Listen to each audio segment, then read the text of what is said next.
Find something that makes you happy. It's better for you to be happy in life. Are we talking an ounce, a shot, a spritz on the face?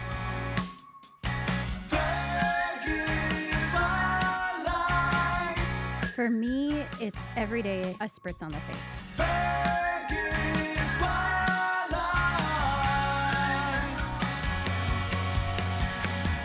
Oh, I'm glad that intro got you, Victoria. I'm glad it did. I'm glad that intro was like, what is that? I don't know how long I'll use those specific sound drops for the intro of the show, but anyone who has not caught the Crystal Clear Compass episodes of the podcast, go and check them out. You'll get a little education there. Okay. Maybe a little context in the intro of that show. But Victoria, I'm super excited that this is finally happening. For the listeners, I'm here with Victoria McWane-Creek. That is absolutely correct. That is absolutely correct. And I first got connected with Victoria during the political season. You were in here at the radio station. You were running for county commissioner. Mm-hmm. You were primaried out of the county commissioner race against Sean Sullivan and Ben Shire. Correct. So we'll get to talking about that, your political run, whether or not that's going to be something you look to try to get back into in the future.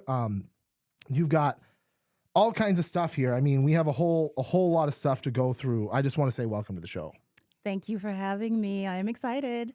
Absolutely. So before we get into your bio here or anything, just talk a little bit about that primary race.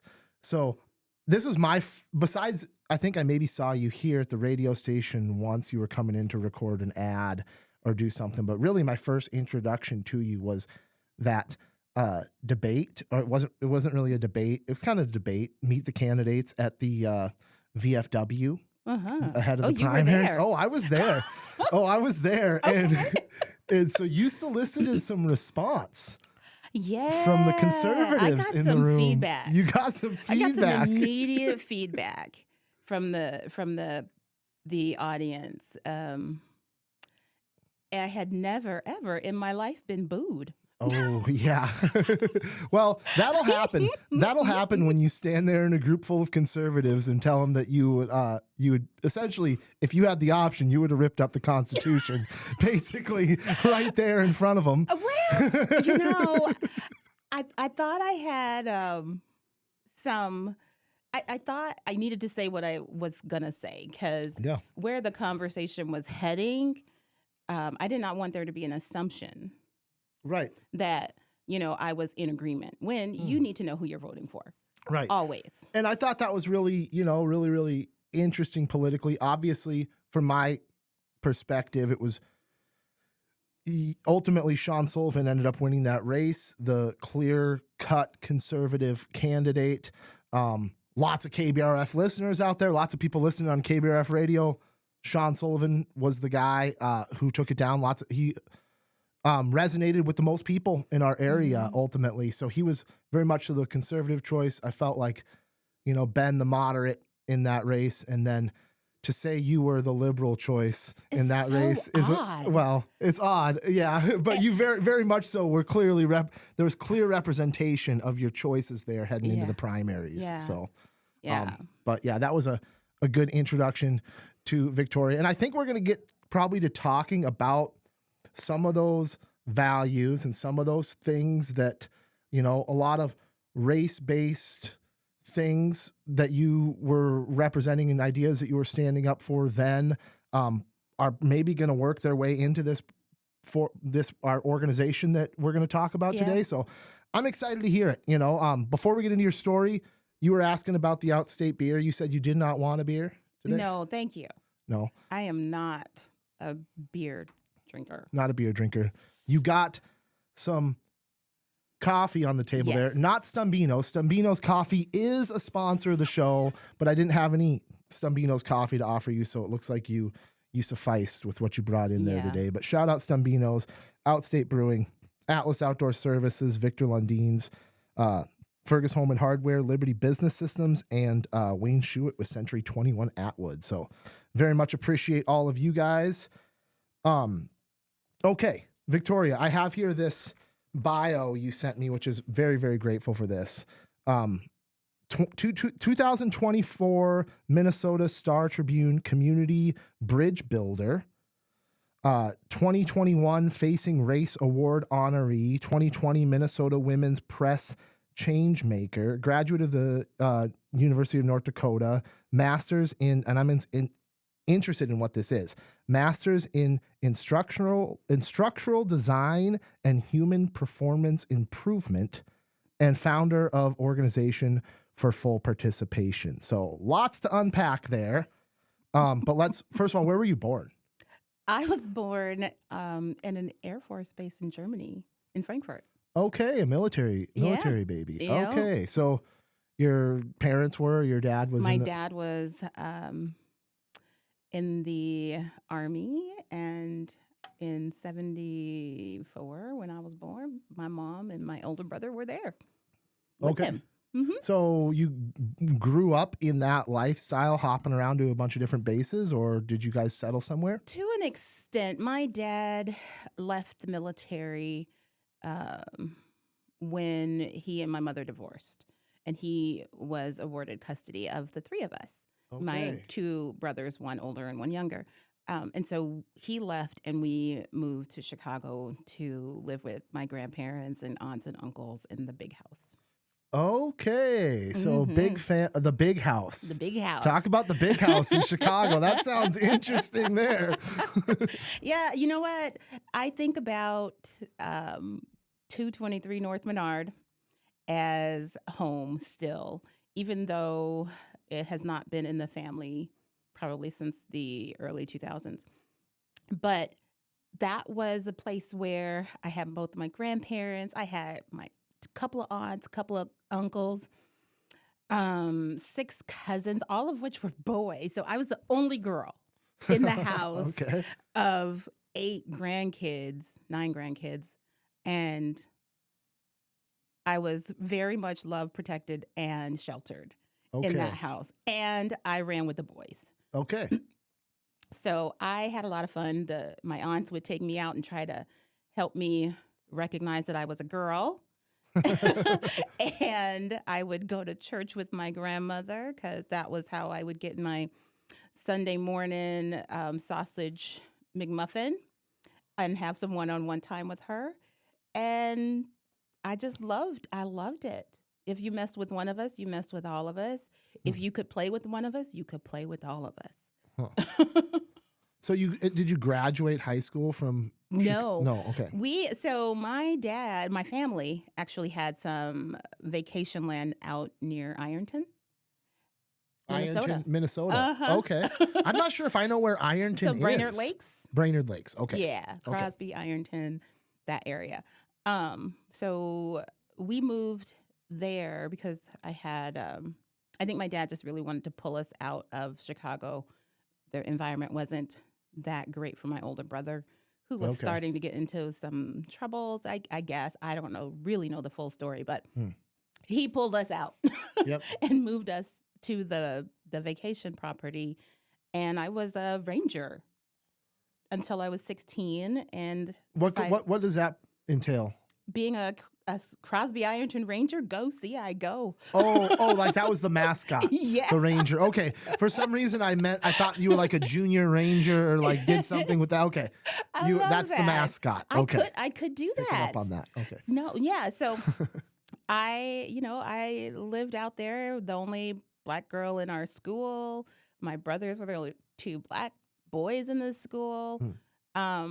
It was an interesting time in the 80s, I think, to be out there trying to live a life. And my dad did what he could do.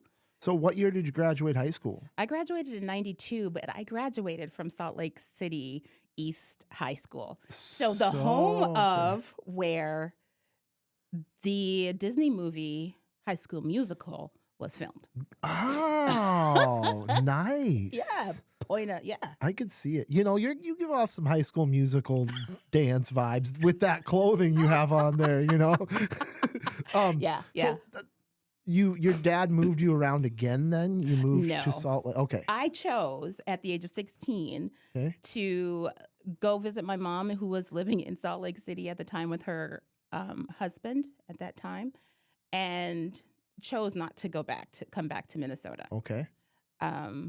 It was just a decision I thought that I needed to make for me. It was not a well planned or executed decision to leave, the man who was taking care of me, who loved me and did his best. But I needed something different than he could give at that time. Interesting. So went out there, graduated high school, and then ended up back at the University of North Dakota right away, or was there something else in between? Honey. Okay. So there's a journey. You get comfy. Yeah, I'm in. So from East High School, I graduated with a full ride scholarship to the University of Utah. And I was a really successful partier at the University of Utah. If there was a grade, I would have gotten an A. Dang, okay. Yeah. So I enjoyed my time there, but I did not complete all of the requirements to be a successful student. So I lost your scholarship. I lost my actually I gave my scholarship up because my grandmother, who was like my mom, died, and I just could not get it together enough to correct my course. You know what I mean? Yeah. Oh yeah. So I decided the following year that I wasn't going to go back because I knew I was not going to be able to do what I wanted to do successfully. And I was just a mess emotionally. Okay. That was after what year in college? That was my first year. That was after your freshman year? My first year at the University of Utah. And I mean, I had a great time. I did learn some stuff. I appreciated the opportunity, but I wasn't ready. You know, and there are a lot of kids who I think go through similar experiences and get a little taste of freedom. And yeah, I certainly think the model of sending a high schooler off to college right away without any consideration of it, just because like that's what you do after your senior year. I think that's a mistake that a lot of people make. Yeah, it's played out. Force it. It's economic. I mean, it's absolutely an industry, the education industry. Oftentimes, though, the return on investment for kids that go into college, they just go and they party that first year or two away. I think there's something to be said about it. Certainly, an 18-year-old kid or a 19-year-old maybe hanging around home and working for a couple of years and then going out and deciding what they want to do. I think that's definitely a model that could be implemented for a lot of folks. It would have probably been helpful for me. And again, at the same time, I think I burned myself out because I went straight from senior year into summer session at the University of Utah. So I did not take a break. Okay. And for someone who had always just kind of kept their head down, doing the work, being able to look up and say, oh, I have all these choices and things I could get into now. Yeah. I think if I had taken that summer off, I might have been in a better position. But ultimately, I wasn't ready, and I could not get motivated enough to do school. So what did that period of life look like then after that? Looked like me getting a job. Doing what? So my first real job was at Wilson's Leather at the mall. Okay. Just retail? Retail, yes. And I was there because I thought I would get, some good leathers and to earn a little bit of money, not knowing what I would do with myself. Parents thought I should be a lawyer, did not interest me at all. And I have spent my life seeking to understand what my purpose is here in this particular body. Like, what am I supposed to be doing with the gifts, talents, skills that I've been given, and with the experience that I have earned, aggressively earned, maybe even. Yeah, now we're talking. Yeah, absolutely. So you're on that journey. Absolutely. You're Yeah, on that yeah. path, and that probably led to this, you know, participation or you know, for organization for full participation. Yes. It's So a mouthful, it right? is a mouthful. It is a mouthful. I like the O4FP. Uh-huh. You know, O4FP is the abbreviation there. So, but you obviously went back to school. You ended up graduating from the University of North Dakota With a master's. with a master's. Yes. I completed my undergrad. It took me 4 different institutions to complete my undergrad work, and I finally did that at Eastern Oregon University in Oregon, La Okay. Grande. And I am really a generalist. I do not want to be a specialist. At least that's how I am starting to see myself, where I know just enough about a lot of things to probably get myself and other people in trouble. You know what I mean? Right. You just have just enough knowledge to do it badly. Yeah. Oh yeah. I feel that. I feel that every episode. I feel that. Just kidding. So I got a degree because I would go on tangents. So basically, I have a degree that is multiple. It's a integrated studies, and it's minors in anthropology, sociology, and business. Interesting. Yeah. That's a lot, though. Yeah, because I would go on a tangent. Oh, I like this, and so they helped me put it all together. Anthropology, sociology, and business. Yeah. Wow. So that's okay. the undergrad. Which, like, what do you do with that? I don't know. I then came back to Minnesota because I had a couple kids, got married. Shout out to Sean. Did he have ties to this area? Did your husband have No. ties to the area? He's from DC. So the ties to this area for you was just University of North Dakota, or like Okay, so you want to go to there. All Yeah. right, so here's the deal. My return to Minnesota was in 2006, and ultimately I was looking for a way to delay repaying some student loans. So I did, okay. I jumped into the AmeriCorps Vista program and was assigned and hired at Otter Tail Wadena Community Action in New York Mills. Okay. And I wanted to come back to Minnesota because my dad was still here, and we had not much contact since I left. And I had 2 kids. I wanted him to know them. I wanted them to know him. And so I wanted to come back to Minnesota to make that happen because that's what I wanted. And so AmeriCorps Vista and Community Action allowed me to do that and explore what it was that I wanted to do professionally.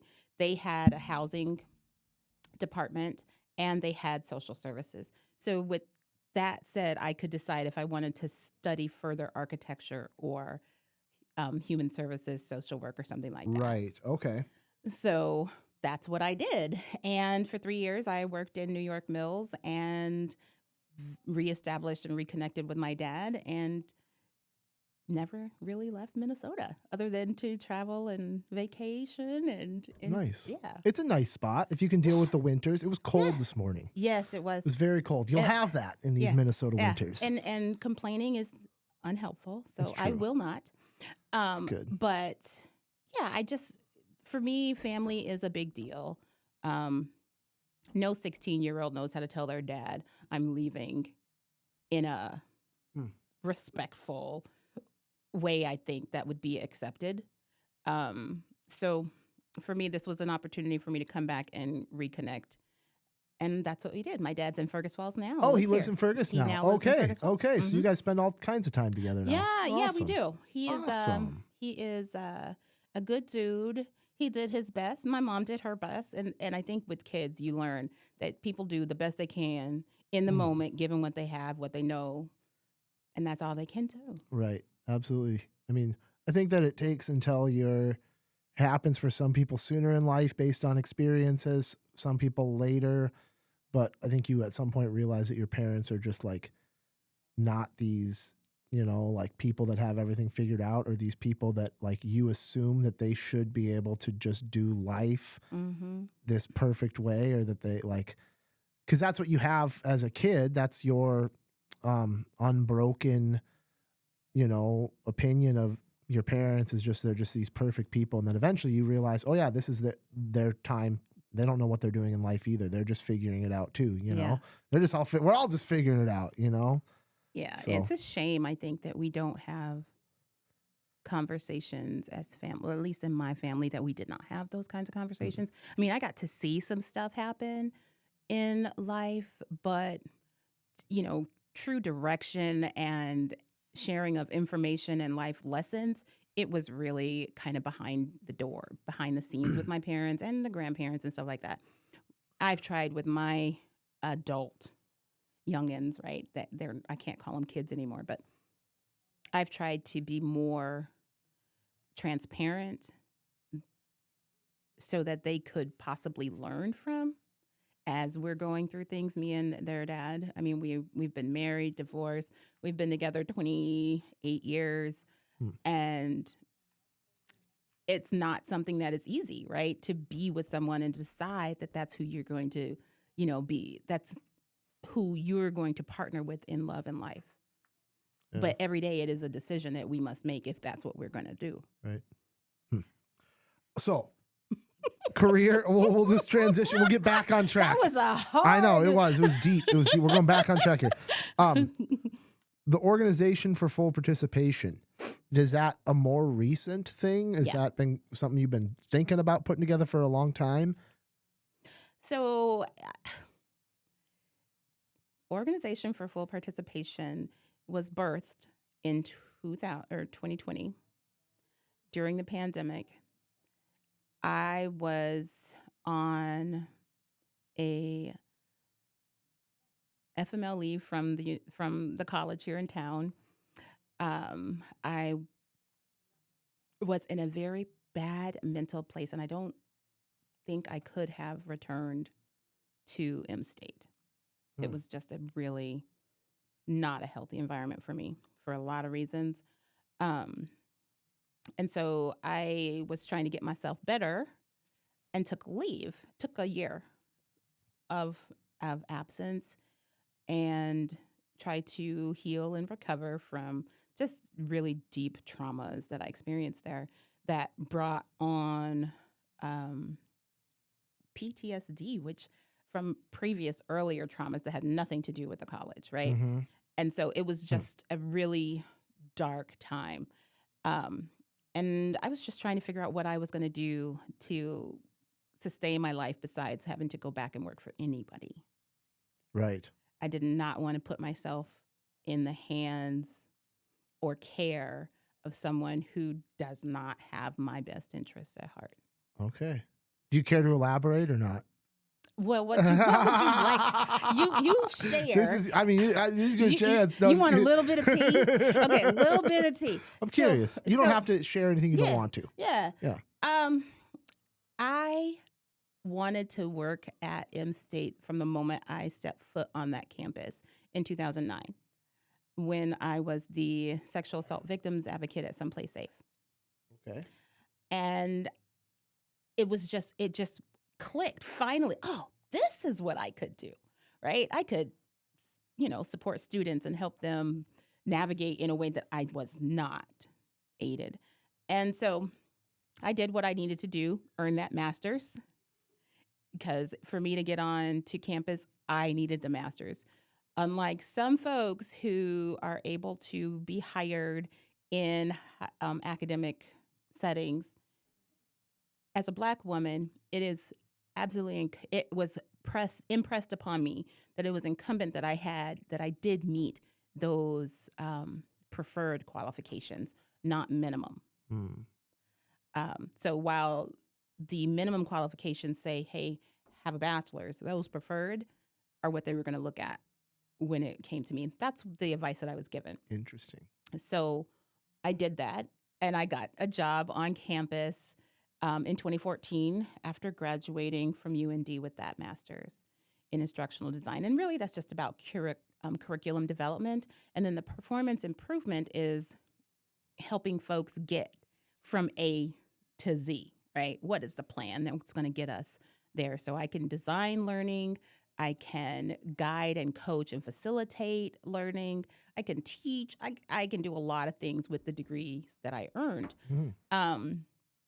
And so I took a job as an academic success coach on campus. It was a new grant-funded role. I was making it up as I went, and we had really some success.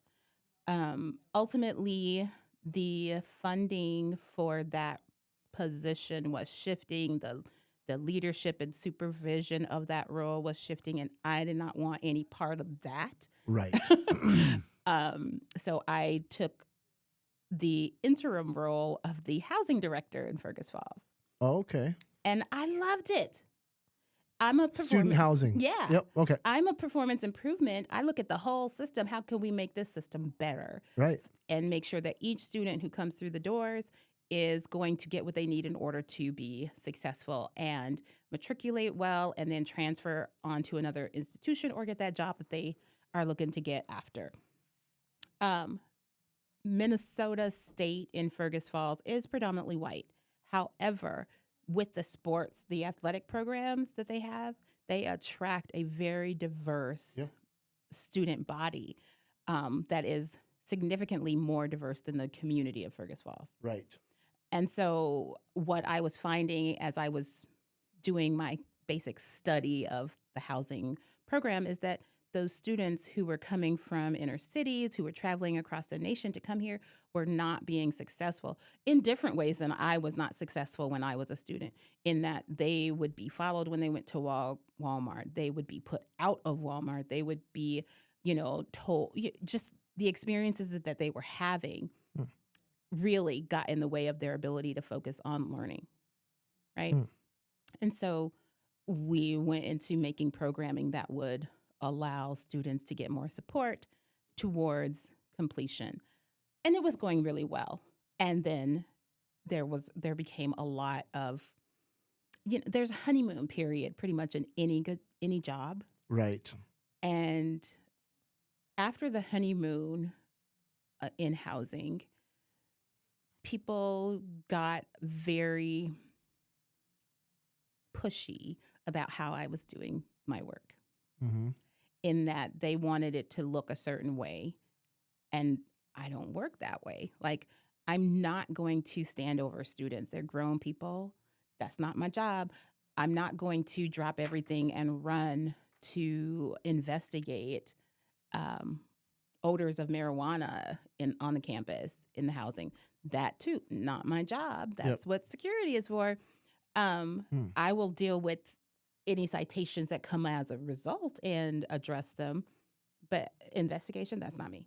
And there was this really big push that made me feel as though I was being targeted and micromanaged in a way that just made no sense and dictated how my time was going to be spent in ways that was untenable for me. And I think most of that was because I was a Black woman who was saying stuff and things that went against other people's experiences, which is fine, right? I have a different set of experiences. So we don't have to have the same experience for us to legitimize and hold up the fact that your experience is yours, Jacob. Right. And it's valid. And if it made you feel this way. And that's a really important approach and important thing to look at that I think a lot of people who don't understand how certain people feel or want to discredit how someone else feels. It's like, no, how you feel is valid. And I oftentimes, and I'm guilty of this too, and we all are, different traumas or different things we've experienced cause us to maybe be harder on certain people who don't deserve it in other situations, but ultimately all of what you feel is valid. And I think it's important to be open and have conversations about that and not discredit people necessarily for how they're feeling, or just try to get to the why behind it and understand that, Yeah. So I would have people who would talk to my supervisor who was sitting in the next office when they wanted something done by me. Will you tell her? As opposed to just coming and having people avoided having conversations with me. So this organization for full participation so this started as a result of you kind of your separation from M State, deciding that you wanted to do something, and it's very much so right up the alley of your degree and all the things that you've been working towards. Yeah. And so talk to me about this organization then a little bit. So You organization said 2020. 2020. Yep. Total COVID, baby. So my work at M State really did help me to kind of visualize what I could do, right? I can take a look at a system, pull it together, pull it apart, parse out the specs, and then identify what is working well, where are there opportunities for us to do better, and then what might we do that will get us the next best outcome that we can get. And so that's what Organization for Full Participation really is about. It's about identifying, helping communities and organizations identify what it is that they need to improve in that, whether that is skills, whether that is performance, whether that is knowledge, equitable results, outcomes, whatever it is. My business can assist organizations with becoming much more effective and improving performance.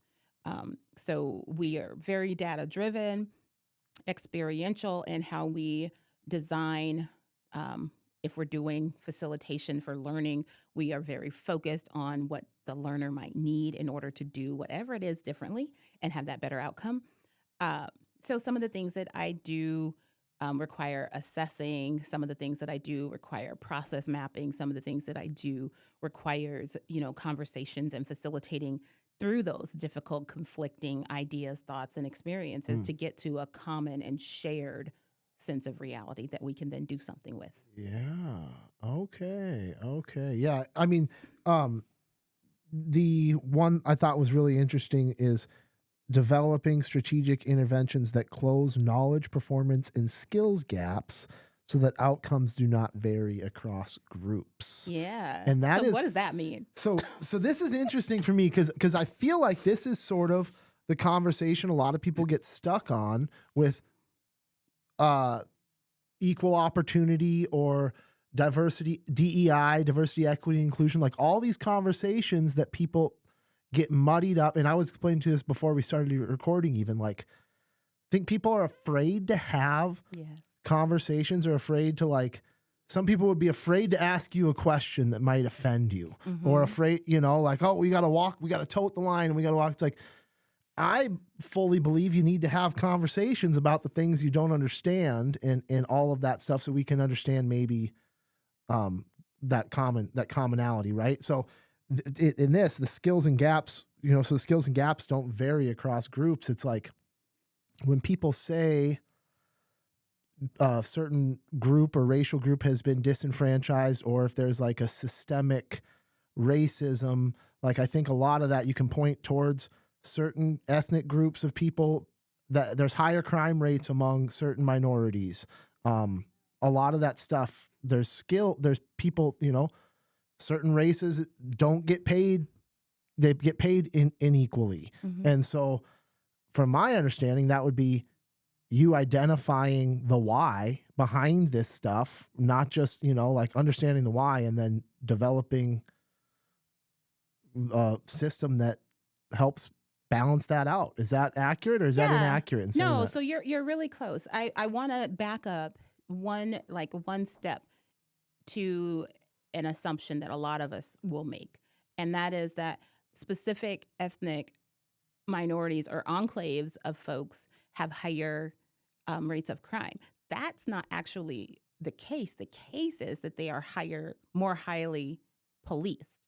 Because if we policed the same in different geographies or neighborhoods, you would see that the crime rate is pretty even. White people will offend against white people typically because that's who they live with. And Black people will offend against Black people because that's where they live. Right. Yeah. And like a little bit of research I did today was like, for instance, the marijuana use rate isn't necessarily higher amongst any racial group, Right. yet Black Americans often get, they receive marijuana citations at a significantly higher rate. And so, yeah, I mean, there's that is interesting. And then there's, I'm sure it's different for different crimes, but that's just one instance where it's like, you're not any more likely to smoke marijuana as a Black person or a white person, but apparently statistics would show that you're more likely to get in trouble for it if you're Black. Yep. And that's just statistics. But again, this is where, it's important to understand this stuff. This is where we come into play. Like with a community, we can say, have we looked at our disaggregated data, right? Because if you look at the totality of data, what you find is, perhaps, usage or arrest rates are, 6% for whatever crime. But when you start to disaggregate it by race, gender, ethnicity, religion, income, and start to see where the trends are and actually who is being targeted or focused on for these particular types of crimes or for a specific type of policy implementation like at M-State, things like that, we have to untangle things so that we can actually see the picture in front of us and then make some decisions about what we would like to change in that picture. So, but it's not all about like race is a thing that you deal with, and figuring out the balance between minority groups is a thing you deal with, but it's certainly not the thing. Correct. So, I don't want to take away from everything else you guys do and just like put you in a box at all. I appreciate that. I want to talk about some other stuff here, including this art of host. So these are some different things that I don't understand any of these things. So you have to explain this to me. Art of hosting practitioner, Baldridge performance excellent evaluator, respectful conversations facilitator. I'm interested in that. Implications wheel practitioner, certified deliver. You do assessments, the diamond inclusiveness assessment, intercultural development, inventory, intercultural conflict styles assessments, values and action character assessments. That's a lot. I just listed off. I didn't mean to list all that stuff, but talk a little bit about what you actually do so that people can understand some of these assessments. Yeah. Maybe. So ultimately, I consider myself a coach, right? Okay. A coach is going to help you know where you are and help you get where you want to go. So in order to guide people and communities or organizations, we need to set a baseline. We need to understand the facts on the ground. What is happening right now? Who is benefiting? Who is being left out? Who is successful? Why are these folks successful? Like assessing all those things. So these are some of the tools that I use to assess and create a baseline so that when we create plans such as an equity strategic action plan or an implementation plan of some sort, we have something that we can measure and see our growth, our improvement or lack thereof, and then make adjustments accordingly, right? So the art of hosting is a way of hosting conversations, of doing dialogue, of doing action planning that has a specific set of steps that you would deploy. And it will get you a different outcome. So World Cafe, if you've ever been to a World Cafe, or a open space technology where there's like not a real planned agenda, but we create the agenda together and then we work on it in that meeting, in that session. So these are a set of tools that I deploy. Respectful conversations process is something that I have been a part of since 2012 with the Minnesota Council of Churches. And in fact, that 2024 Minnesota Star Tribune Bridge Builder is a direct result of my work with the Respectful Conversations. Okay. Because I was the lead facilitator for a conversation in St. Cloud at one of the churches, I've forgotten which one. And there was a reporter from the Star Tribune there, and they wrote up a story, and I was selected as one of the 4 community builders for 2024. Awesome. Yeah. as a There we go. result of that. That's awesome. Congratulations. That's Thank you. cool. That's super cool. Yeah. Yeah. And so, like, some of these things, like Baldridge, these are things that, these are processes that are in place, that are formalized, that help organizations specifically become excellent. So you can be good or you can be great. Right. And so if you're okay being good, cool, then you don't need to spend any time doing Baldridge. But if you want to be excellent, then there are some steps that you can take that will allow you to demonstrate that excellence and then be awarded. Okay.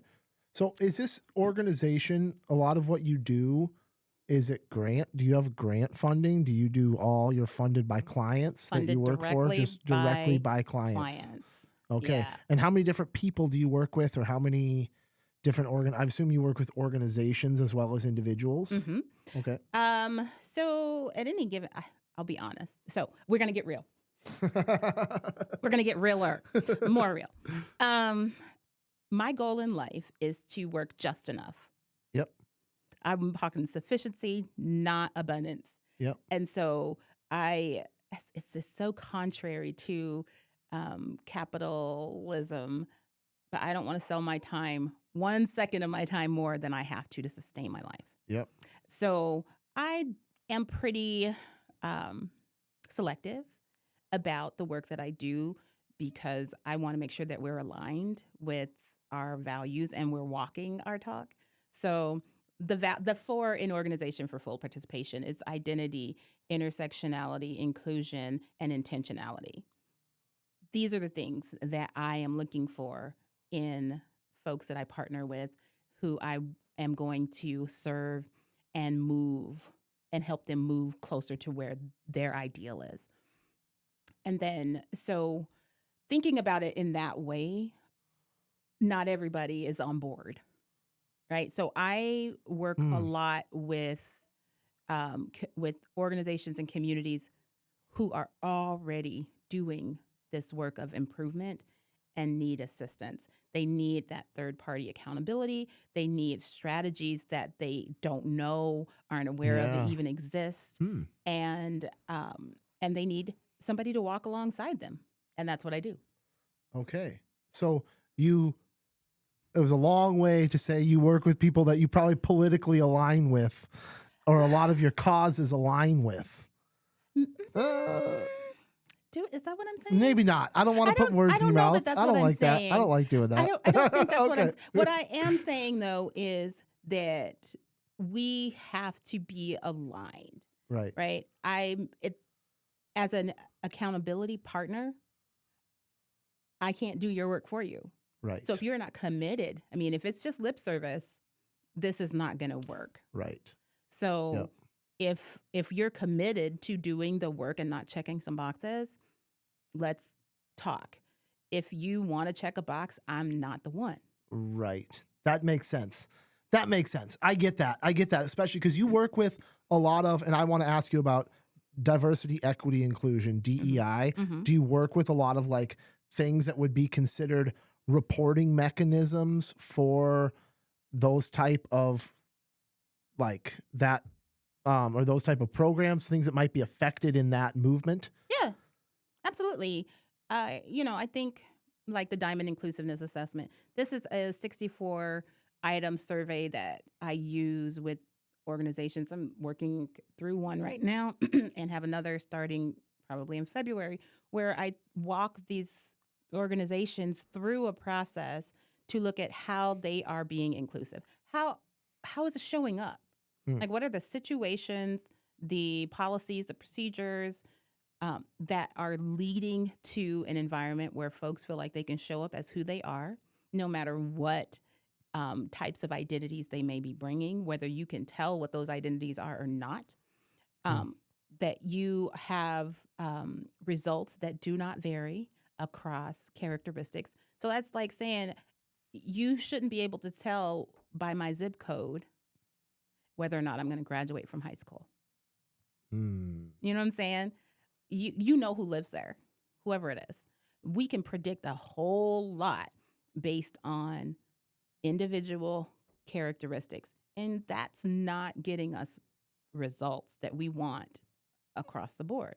Oh, yeah. It requires us to then be very intentional about how we're going to shore up and support those who need a little bit of extra support in order to get to that minimum place that everybody else is.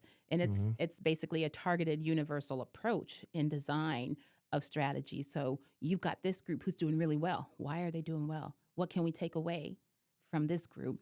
Apply it over here, whatever that might look like. It might look different, but how could we do it over here so that these folks are getting the same good results as these people over here? And a lot of that is not necessarily, and I think this is where a lot of people get lost with DEIs. I think that like people want to make laws or inhibit law. A lot of it's more of sociology or socioeconomic change that needs to be made rather than passing a law that says this person gets free housing or, you know, like, and I think there is some of that stuff that goes into giving people more opportunity. And I think in general, just creating the whole, and this is a deep conversation about like growing up in a bad neighborhood. I don't know what the neighborhood was like in Chicago where the big house was, if that was a bad neighborhood or if that was a good neighborhood. But you could say that there's less opportunity probably in a lot of neighborhoods in Chicago.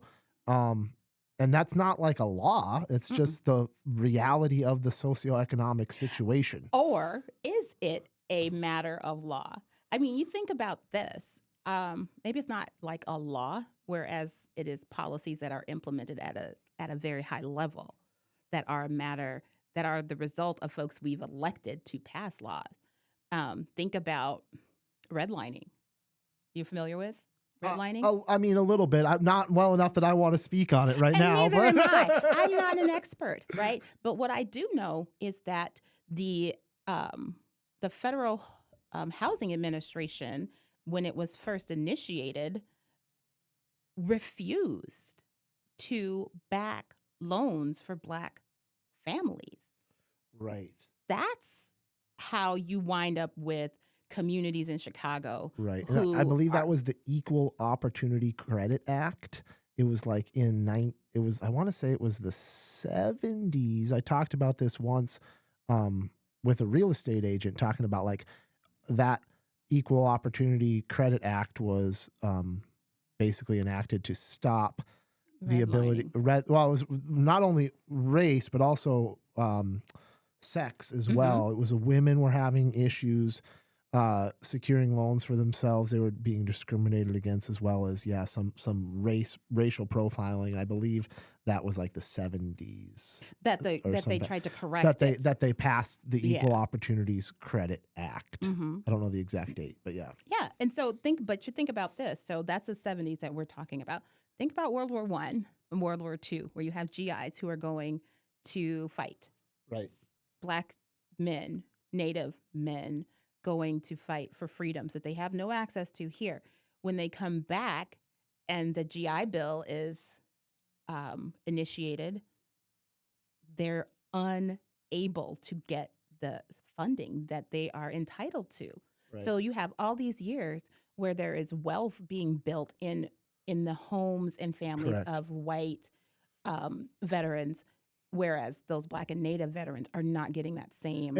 And I think that's a lot of the reason why it's easy to point towards if we started over today, if it was a fresh start today, maybe everybody has an equal opportunity and we've been given equal opportunity today. But when you look at something like the Equal Credit Opportunity Act, that was less than 2 30-year mortgages, we're less than 2 30-year mortgages in the housing industry away from that. It's hard to say, it's impossible to make the claim that there's not clear advantages. More than likely, if you came from a white family versus a Black family, you're way more likely to have inherited some type of land, some type of housing that dates before 1970. I mean, that's just like, and I think that's the part of the system that I don't know what there is to be done to rectify that or to create opportunities going forward. I'm the last one that would be like reparations. That's not like, I'm not for that. but I'm interested but you have to have that conversation. You have to understand history and what brought us to our current rather than just saying this is where we are currently. Absolutely. You know, there's an African proverb that is symbolized by this bird called the Sankofa bird. Have you ever heard of Sankofa? No. Okay. Anyway, what it is this colorful bird. Imagine something like what I'm wearing. And the bird is looking backwards over its back, trying to get an egg. And that symbolizes we have to go back and get our history, our knowledge from before if we're going to move forward in a way that is meaningful and significant. And so the fact that we have such a hard time here in the United States having these really difficult conversations about our history and agreeing that certain things happened and that these things that happened had an effect. Some of it was beneficial to some and very harmful to others. And so once we get to a place where we can say it's not about what you personally did, it's about what we, royal we for lack of what we did to ensure that some of us benefited and some did not. And so once we can do that, we can make some decisions. Reparations, I'm all for it. It is what it is. Will it happen in my lifetime, if ever? Probably not. Well, is it due? It's probably Heck yeah. I think it's owed to a lot of different populations. A lot of populations have been targeted for harm. I mean, look at the Japanese in World War II. Exactly. There's absolutely, we have a history of that stuff. Obviously, Native Americans. It's tough. It's tough. That's a tough conversation to have because you have to look at the here and now. Yep. And you have to look at the here and now, but you can't discredit history, and you cannot discredit why you're here with a certain opportunity and somebody else is here with another opportunity based on their family's lineage and their family's history. So I don't know. It's interesting. It is. I feel like the further, and this is, I think the further you get removed, the further into the future we get, the more that becomes history. Maybe the less it matters. Is that a terrible thing to say? I mean, I would hope that the further into time, the more like time heals. I would hope. I don't know. Only if there is so intent matters, right? Again, and this is part of Organization for Full Participation. Intentions matter. So if we are going to create the conditions that will allow more people to experience success and have access to those things that they are deserving of just because they're born. I'm not looking at civil rights I'm talking about birth rights. I should have everyone born ought to have a safe home, quality food, health care when they are ill, and preventative care to make sure they stay well. Everyone ought to have a quality education, access to materials for learning that reflects who they are, that shows the entire contribution of all the peoples to who we are as a nation. Right? I think there's something to be said for birthrights.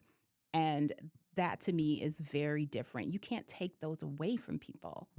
You can only expand access. But when you look at certain other parts of the world that don't even have clean water or electricity or all that, and then you look at different periods of history where obviously we've already agreed we've messed up a lot in history, but people used to have to fight for everything. I mean, nothing was given to them. Nothing was provided for them as far as like your birthright was oxygen, essentially. And so I think we've come so far, in my opinion, in a society where not to say those things like healthcare, education, like those are the things that in my opinion what should make our country great if we do them right. Mm-hmm. You know, to say that it's a birthright or that's like, I think that's a unique thing that could make our country great is if we were to solve those things and provide those things. So I don't know. I had this conversation with my mom too about like what humans used to have to do just to survive and just to put food on the table and all of that. And so it's, I don't know. We've come far. We have come really, really far. And there's a long ways to go. There's a long ways to go with a lot of this stuff. And so, and that's why we're here. That's why my business exists. Yeah. How can we continue to move further, right? love it. Together. How do we do it together? That's why I ran. How do we make sure that everybody has an opportunity, not just some of us? If it doesn't work for all of us, so I'm sorry to say it doesn't work. What other than just kind of looking into the future, looking back on that county commissioner run, would you have any interest in serving other positions, city council, getting involved in another position locally? You know, after what ward are you in? If you were to run in, do you know which ward you're in? One. Okay. Well, I hope I got your vote. Just kidding. Actually, you did.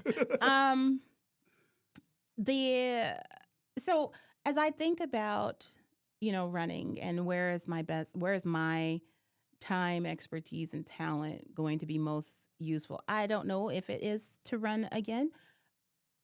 Initially, after the VFW debacle, you said never again. I will never do that ever again. I'm never going to speak my opinion in front of people ever again. I was really mortified. I mean, listen, that campaign, can I get real again? Yeah. Okay. We're off, by the way, we're off FCC. The first 50 minutes air on KBRF. So yeah, you can get as real as you need. This is yes. Okay. So how do I say this? Okay, I'm gonna just say some words, and hopefully they make sense. So the campaign in 2020, I ran for city council. You did, right? Okay. I ran for city council. There was no expectation that there would be any door knocking. I did not door knock. I felt like I ran a good campaign. Yep. 2024, there was a definite expectation that there would be some door knocking. I did not know that there was going to be a primary until I got on the phone with an advisor. It was like, okay, are you getting ready for the primary? I'm like, what? So shrank my timeline, right? That I had originally had. It's the middle of summer, so my team is out having fun, and I wasn't going to go door knocking in rural, even though Fergus Falls is a city in rural Minnesota, where I don't know if one of the doors that I knock on or one of the sidewalks that I turn up is going to be that one person who doesn't like black people, who has a gun and will not hesitate to use it in this era of stand your ground. And that was something that I didn't know I was scared. But after I had that experience at the VFW, and then the primary came and went, and I did my after action assessment of what happened, I was like, oh my, I was scared to knock on doors. Unconsciously, but it was definitely there. And I said it out loud to multiple people. I'm like, I'm not door knocking. I know where I live. Well, and that goes back to the earlier in our conversation when it's like, from my perspective, that's crazy, but you're entitled to how you feel. Like, you're entitled to how you feel. Like, that's where, like, Fergus Falls, oh, come on, but you're entitled to how you feel. I've had neighbors put up signs, not anything to do with an election, but definitely targeting my family across the street, saying really racist stuff. So I don't, and the thing is that I don't know which one, if any, would be the one. Is it worth risking my life for? Right. I didn't door knock at all this year either. But I think that put me at a disadvantage. Interesting. Right? Ben he did a lot of door knocking. Sean did a lot of door knocking. They were able to. Well, and Ben's got his name. Yeah. Ben. There was no way Ben wasn't going to be one of the two in that final because of just his name.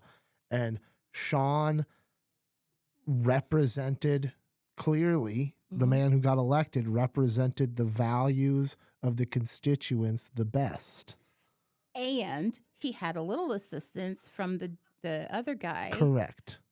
Backer, right? Or yeah. was that no? Oh, I don't know. There was no information on him anywhere, but Dwayne.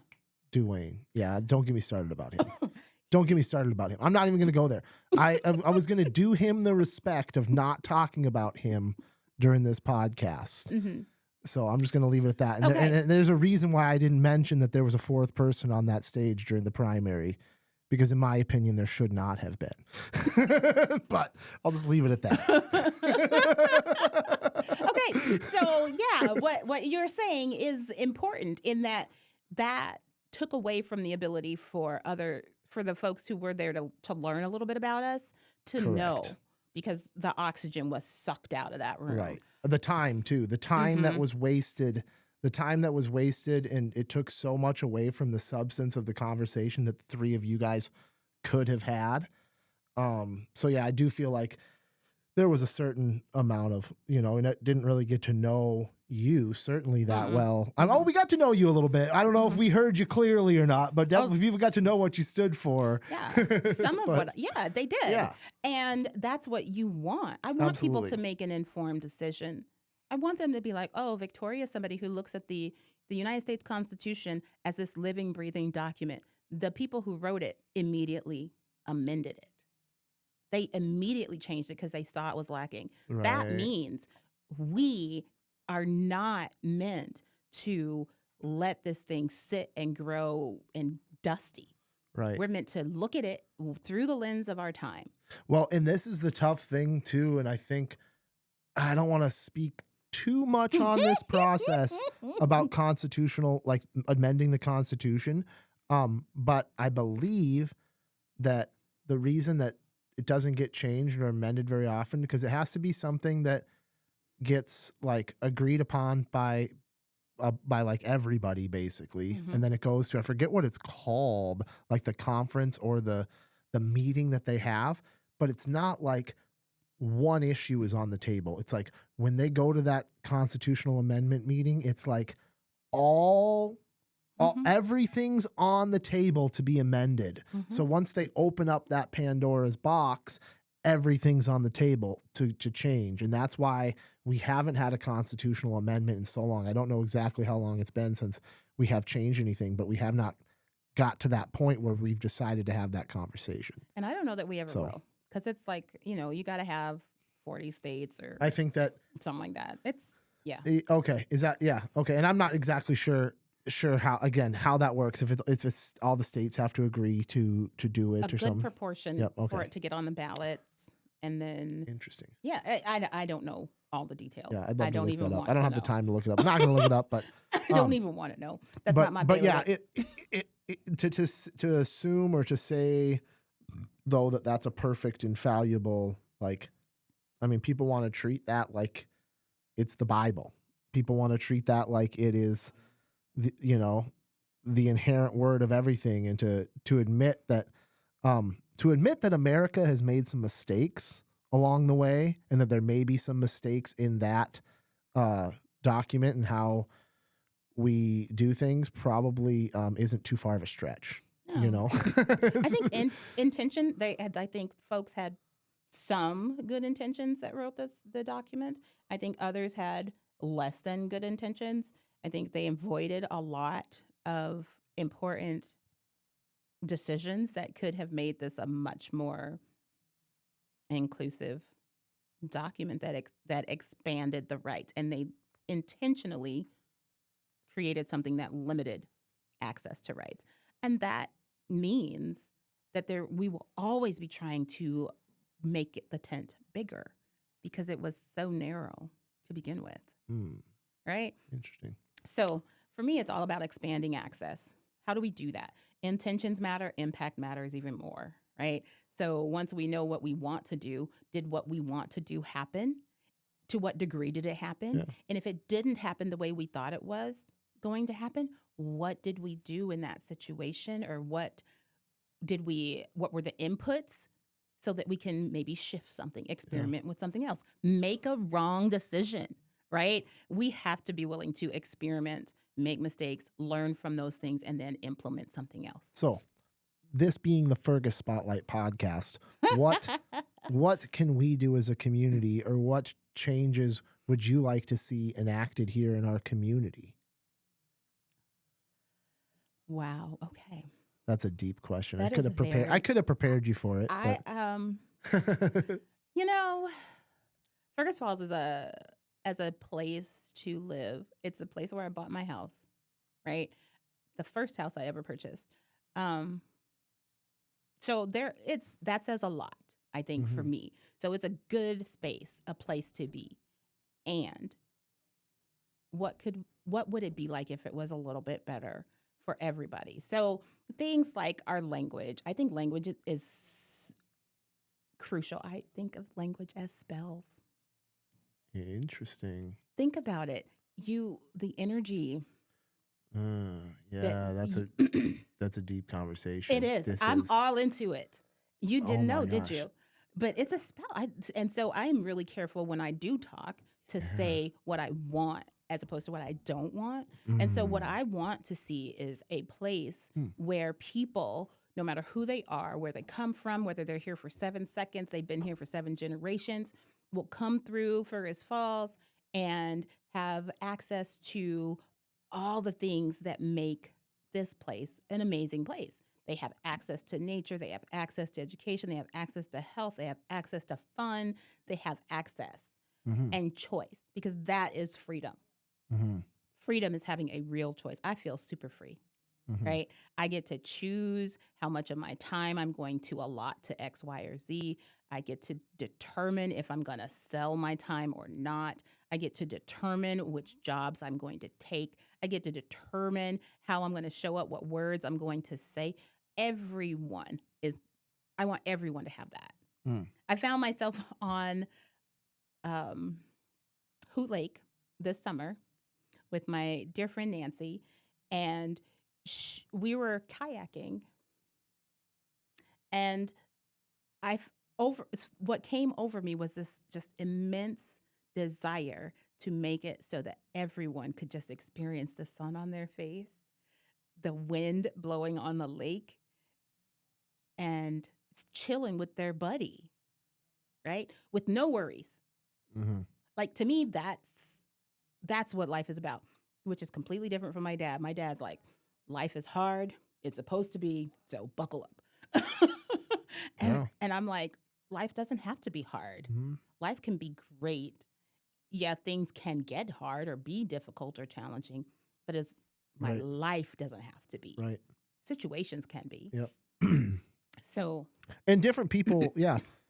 I mean, we talked a lot about race and stuff, and different people get dealt specifically here. I mean, where there's less diversity in the race race of our population, or we're not as much of a mixing pot.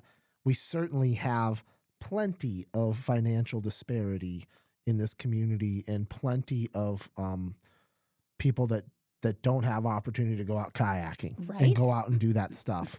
And so, yeah, I think continuing to have people in this community that want to create that for everyone is awesome. And that's you're a good mind to have in this community. I look forward to the next political season if you're involved and getting some more interviews with you, because you have a fascinating perspective. I love the fact that you're willing to have, put yourself out there in a world that you're going to catch backlash for the things you say sometimes. So I know.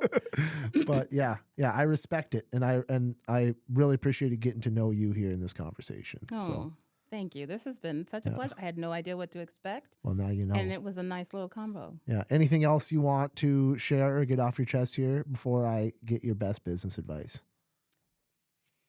What do I want to share? You know what?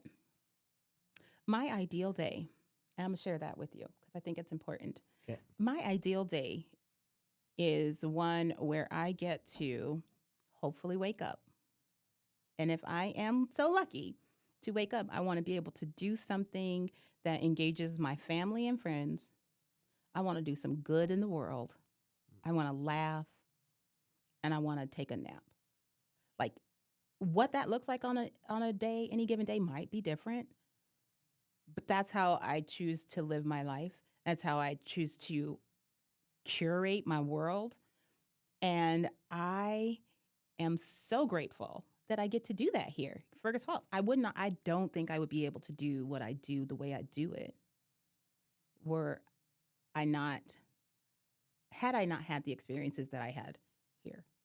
Yeah. That kind of sharpened me, and has allowed me to say what I gotta say in the way I need to say it so that whoever is on the other end can receive it. Yeah. And we can do something together because we understand each other a little bit better. I like that. What I took out of it was naps are important. Oh my God, yes, they are. Naps are important. Naps are. Yeah. I am an evangelist when it comes to napping. There we go. Yeah. This is a segment we always get in at the end of each episode here. It's brought to you by Liberty Business Systems. Best business advice. What do you have for us? Best business advice from a small business owner. And I just came across it, actually. What is the word that I'm thinking of? Delegate to others those things that you don't want to do. And that may not have to do directly with the business, but it can free you up to do the business. So for me, for the first time, this is going to be so weird, but thinking about cleaning house, cooking, and things like that just get in the way of living, life. How could I make it so that somebody else can do that? They got their business and support them. Mm-hmm. Free me up to do something that I want to do. So figuring out how to free myself up to focus my time in the ways that support me living my ideal day. Yeah. That's what it is about for me. Yeah. Pay someone to do your dishes so you can take naps. Pay someone to do dishes so you could take naps. Watch something funny on YouTube so you can have a nice belly laugh. Seriously, we have to enjoy this life each and every moment. Absolutely. Well, thank you very much. I, have a feeling that eventually in the future, you may be back on the show. We'll see. You're welcome to come back on and talk again if you want to at some point. I really appreciated it. Really appreciated this month. I think we've now crossed the 2-year anniversary of the podcast. Oh, snap. So thank you to the loyal listeners. The sponsors here, Atlas Outdoor Services, Outstate Brewing, Stumbeano's, Victor Lundeen's, Fergus Home and Hardware, Liberty Business Systems, and Wayne Schuett with Century 21 Atwood. So we'll be back with more. Thank you, Victoria. Thank you.